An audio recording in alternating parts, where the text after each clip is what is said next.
in Capital News tonight. Tanzania reports first coronavirus death.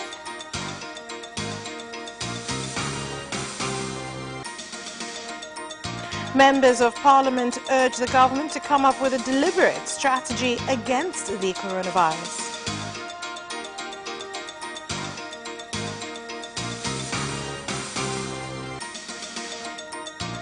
And in sports, Ruvu Shooting Football Club says players are proceeding with individual training due to the coronavirus pandemic.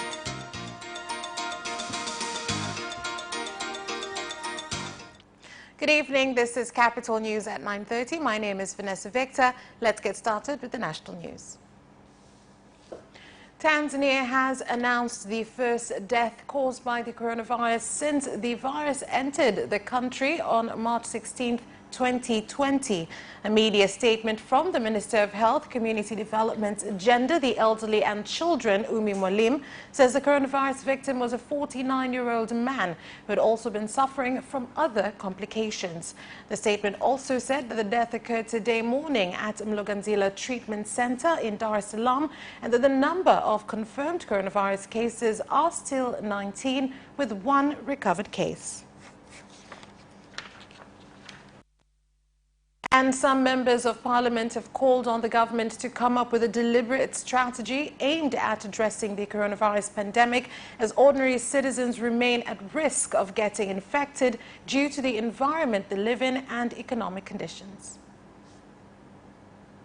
Mimi nataka tuichukulie hii ni paramount kama taifa na kama wabunge tujadiliane. We must give this matter the attention it deserves, and as members of Parliament we must deliberate on it, because it's not just about the disease, but the economy will be affected. What is most important is discipline and respect measures put in place. So I would like to commend the Speaker for controls initiated for members of Parliament, but to fellow citizens, please remember to keep social distance. Utaratibu kuhusu maswali yote kwa mkutano huu. All questions during this session will be answered in writing. All questions and answers for that day. Maswali na majibu ya siku hiyo kwa waheshimiwa wabunge asubuhi ya siku hiyo. Hundreds of mourners led by Muslim, government and private sector leaders have turned up at prayers and funeral of the former chairman of Tanzania Private Sector Foundation, TPSF, Salum Shamte, who was later buried at Kisutu Cemetery in Dar es Salaam. Among leaders who attended was the Minister of Industry and Trade, Innocent Bashungwa. The late Salum Shamte is survived by 3 widows and 7 children. Salumu nenda salama kwa Mola wako karima, ufike ukizisoma papinzo za Qur'ani. Kupewa pole na mwenye kutoa pole wote hatabakia. All of us will take this journey which will be determined by how you lived on this earth. We must thank the Almighty God.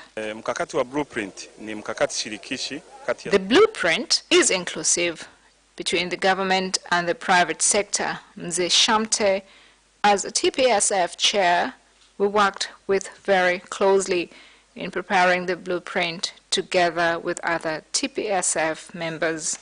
Kilimo cha wakulima wadogo wa mkonge Tanzania katika mashamba matano ya kampuni ya Katani Limited ili kuwainua wananchi katika umaskini na kuongeza zao la biashara. It was started to uplift size of farmers to invest in commercial farming to Tanga members and Tanzanians at large. 720 hadi mwaka 2020 wakulima wadogo wa mkonge wamefikia 1200. More than 5,000 residents from Mabogo, Toronto and Manga Mikocheni villages in Korogwe District, Tanga region have been disconnected after a bridge linking the villages to Mazinde village was destroyed by ongoing rains. Residents have been using canoes to access essential social services.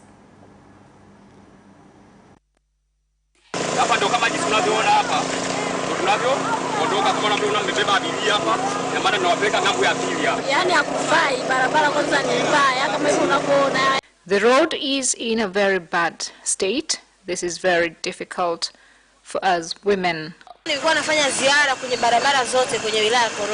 I've been on tour in Korogwe district to assess the level of damage caused by the rains, but Tarura has done well, except for this area which isn't safe, especially for women. Tarura has done well in giving preference to this area.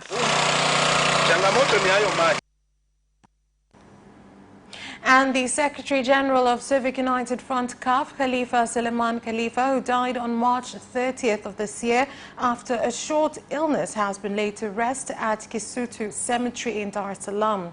Prayers were held for the late Khalifa Suleiman Khalifa at Mamuru Mosque in Upanga before he was laid to rest at Kisutu Cemetery. Among leaders who attended the funeral was the chairman of CUF, Professor Ibrahim Lipumba, and CCM Secretary General Dr. Bashiru Ali, who represented President Dr. John Magufuli.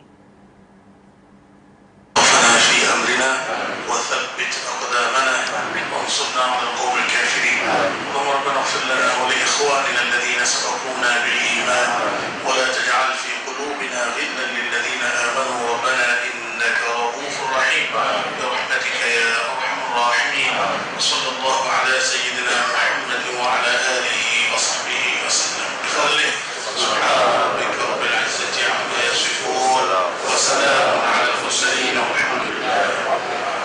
Lakini muhimu tuweze kuwa wamoja. It is important that we stand together for all CUF members without caring which part of the country you are from.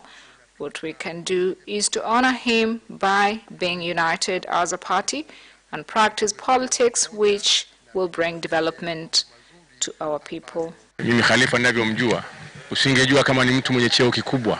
He was very humble, and you could not tell that he held a very senior position. His life was very ordinary. He walked about speaking about his beliefs without being afraid of anyone. Something for leaders, especially young ones, to learn from. Lakini hakuwahi kutetereka kuhusu masuala ya utaifa. The Inspector General of Police, IGP Simon Siro, has said the force is implementing directives from mainland and Isle governments by patrolling streets to ensure the country and its people are safe against the coronavirus pandemic. He made the statement after launching Nungwi Police Station in North Unguja. Jeshi linatimiza wajibu wake na maelekezo tuliotoa ni kwamba watumie hekima. The force is fulfilling its responsibility, and I've advised them to use common sense. Once national leaders have spoken, then it becomes the law and must be obeyed. When you see officers on the streets, is so as to protect the general public from getting infected. So we must therefore enforce the order given by our leaders. Na viongozi, niwaombe sana wa Tanzania. Elimu imetolewa, swala ni kuzingatia elimu. Lakini kwa sababu hili ni eneo la kiutalii, because this area is tourism related, we thought it best to designate a special office to address cases related to tourism. We've added 4 rooms and washrooms. Sasa hivi lakini tunakuomba kwa niaba ya wawekezaji, on behalf of all investors, I'm requesting that the number of officers is increased so as to meet the demand, but in high season, it would be better if an additional vehicle could be provided. The population iliyopo sasa hivi Nungwi, it doesn't go together. More than 200 houses at Bochela and Itaga Street in Nkungu Ward, Dodoma City, have been engulfed by water and others destroyed, causing some households to become homeless. The District Commissioner of Dodoma, Patrobas Katambi, has urged residents not to build in flood-prone areas in order to avoid such disasters from occurring. Angalia hali hii, hizi nyumba zote hizi unazoziona. As you can see, these houses are surrounded by water, and there are pit latrines, meaning that raw sewage is now mixed in the water. Maji yanaingia paka ndani, kiujumla tu hatuna sehemu ya kuishi. Our homes are flooded, and we've nowhere to go. We've nothing but to seek temporary shelter. There are electrical wires hanging loose which could harm our children. We're asking you to help us. We are providing shelter for those affected, but Honorable President John Pombe Magufuli has brought in donors to help construct a stormwater drainage system. Wafadhili ambao tutaandaa stormwater drainage pattern system Dodoma. Residents from villages along the border between Tanzania and Mozambique in Mtwara region have commended the police force for strengthening security at the border. They say the measures will address the problem of criminals who enter the region after committing crime in Mozambique.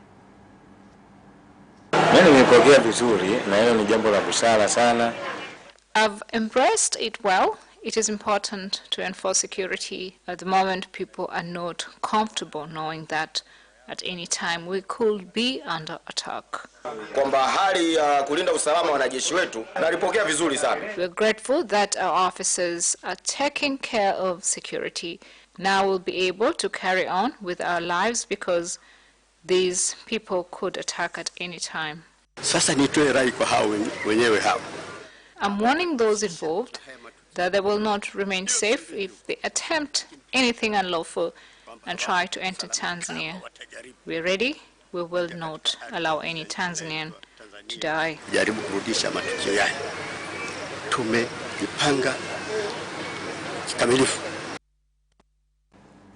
And that's the end of national news. International news is next.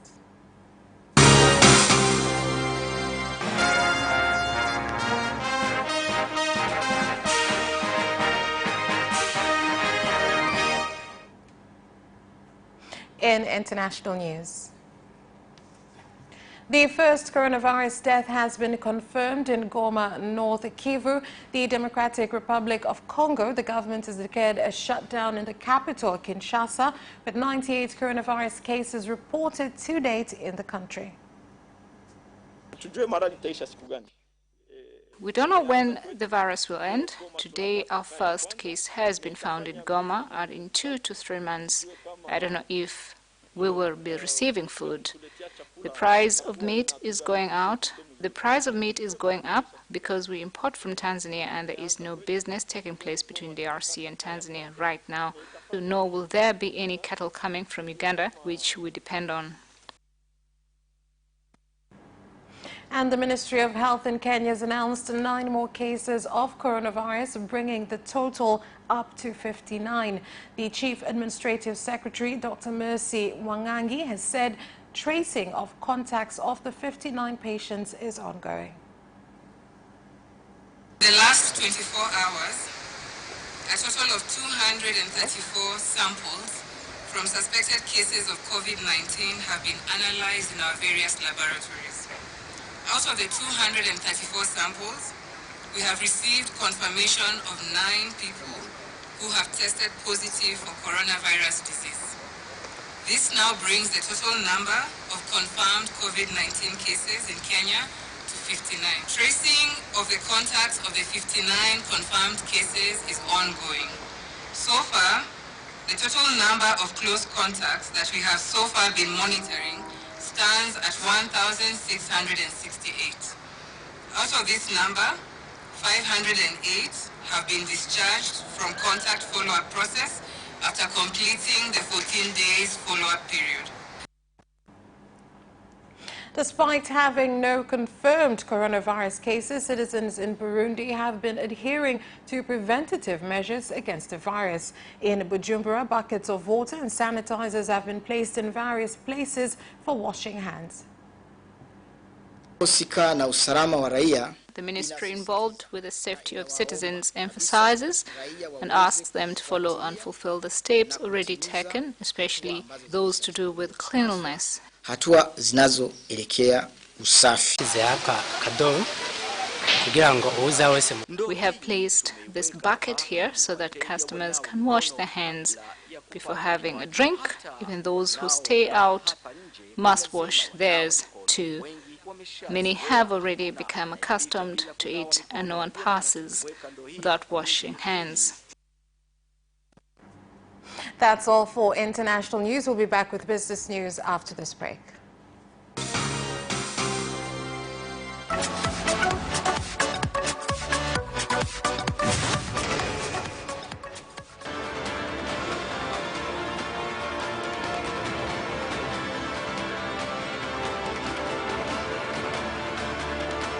Watch Business Edition as we talk to business leaders and experts in sectors that are transforming Tanzania's economy.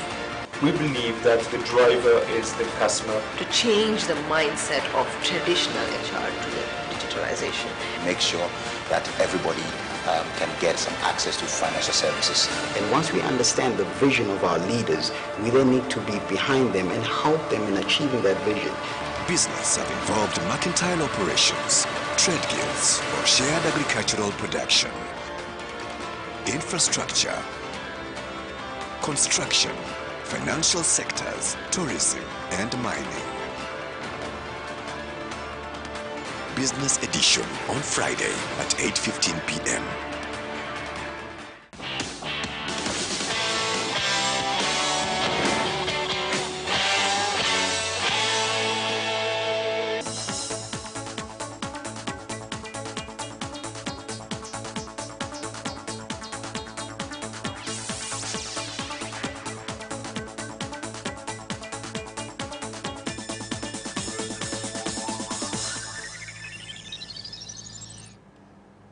Thank you for staying with us. And now in business news. Traders at Kariakoo Market in Dar es Salaam have said that business is low due to lack of customers, as many people are afraid of going to congested areas because of the coronavirus pandemic. This coronavirus has affected us significantly. At any time, people can be directed to stop coming to Kariakoo and eat whatever they have at home because the situation has become difficult and none of us here have savings. People are afraid. We are affected financially. Customers no longer come here to buy products.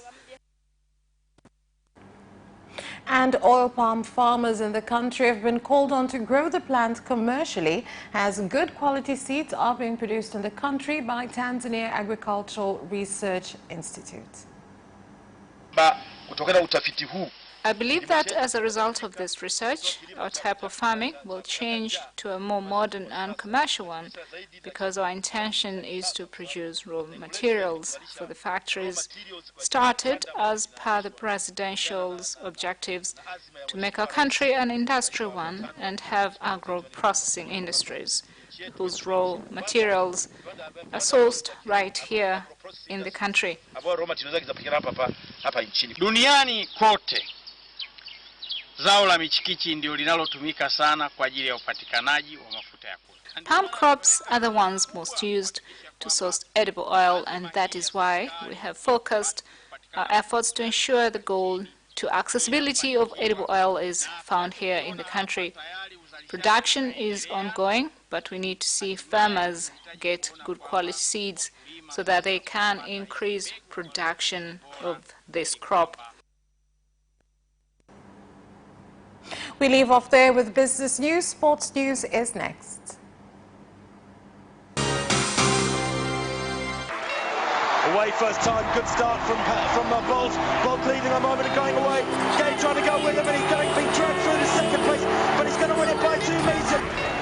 Away first time, good start from Bolt. Bolt leading a moment and going away. Gay trying to go with him, and he's being dragged through to second place, but he's going to win it by 2 meters.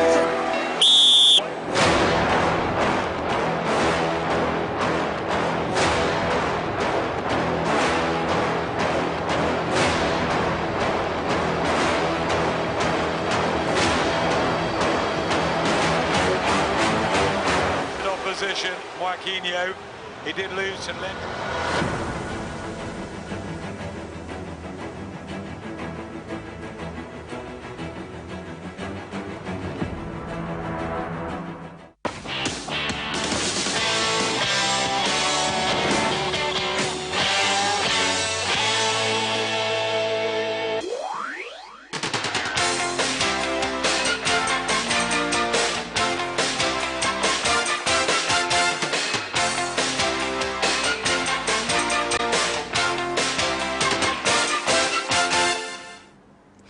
And in sports news, Ruvu Shooting Football Club says all their players are proceeding with individual training, stating that having no foreign players has been an added advantage due to the coronavirus threat. We said this earlier, and we will continue to be like this because we believe we have Tanzanians who are highly talented in soccer, more than the players that we have been seeing from other countries. The skills and talent is the same, so all our players are Tanzanians. Tanzanian boxer Bruno Tarimo is continuing with training despite his fight being postponed due to the coronavirus pandemic.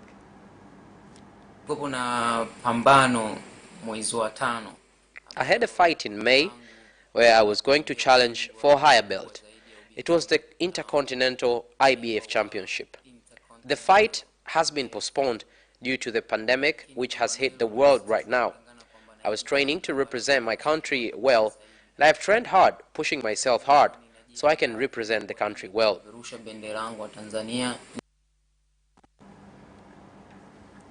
All of Europe's 55 national football associations will hold a video conference with UEFA tomorrow to discuss the latest proposals for how the 2019-20 season's leagues and cups may be concluded given the depths of the COVID-19 crisis. Here is more on this. With Britain, Italy, Spain, France, Switzerland and other European countries in much stricter shutdown conditions than even a fortnight ago when UEFA postponed this summer's European Championship, the 30th of June date suggested for the concluding the season now looks even more improbable. The video call with the association's general secretaries or chief executives will receive update from the two working groups set up on 17th of March, one to consider rescheduling challenges for the suspended season, the other to examine the economic, financial and regulatory impact of the COVID-19 outbreak. Clubs, leagues and UEFA are determined to finish the season, if at all possible, for reasons of sporting integrity and to avoid owing a huge financial rebate to broadcasters and sponsors. Tottenham chairman Daniel Levy hopes that all players and coaches do their bit after announcing a 20% wage cut for all non-playing staff at the club amid the coronavirus pandemic. Here's more. The Premier League is currently on hiatus due to the COVID-19 outbreak, and although a tentative date of April 30th has been set for return to action, it is not yet known whether it will be safe for remaining fixtures to be played out over the summer. There have been almost 800,000 confirmed cases of coronavirus worldwide to date, with a number of countries imposing lockdowns in a bid to contain the spread of the illness. In England, all citizens have been advised to stay in their homes and carry out social distancing at all times, while police have been given the power to fine or imprison anyone failing to adhere to the new rules. Neymar has denied flouting social distancing rules following his return to his native Brazil. After posting pictures on Instagram, it showed him sunbathing and playing foot volleyball with a group of friends. Had traveled with him from Paris in a private jet and were in quarantine with him. The photograph shows Neymar alongside people who were in quarantine with him, people who traveled with him from Paris to Brazil, his spokesman said in a statement published by the global media group in Brazil. The statement added that the only visit the 28-year-old striker had received was from his son, David Luca, and Neymar had avoided meeting other relatives, including his mother, grandmother, and sister. And that sports item ends our news bulletin. On behalf of everyone who worked to prepare this bulletin for you, my name is Vanessa Victor. Thank you for watching and have a good night.